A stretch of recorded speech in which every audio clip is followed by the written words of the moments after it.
कौन हो तुम? मुझसे इतनी सारी प्यार करती हो क्यों?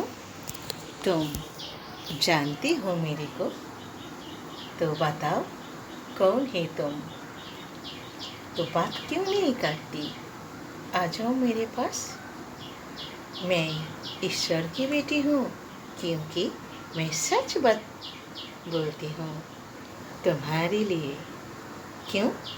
सारी दुनिया के लिए कोई मेरे पास मेरे साथ झूठ बोलेगा तो मैं उसको टांग तोड़ दूँगी, क्योंकि मैं ईश्वर की बेटी हूँ। मेरे पापा का नाम जानती हो तुम? ओम नमः शिवाय। उसको आँखों सारा दुनिया में घूमता है और मैं उसी की बेटी हूँ। मैं सच्ची बेटी हूँ उसकी। मैं देवोत्तु कन्या।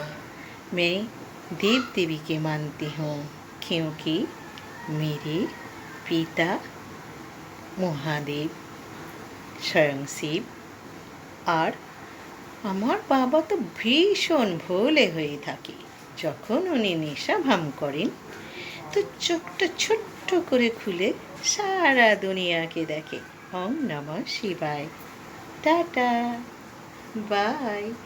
হ্যাঁ, আমার সঙ্গে কথা বলতে হলে सच्चे दिल से बात बताएंगी। Okay my darling, I love you.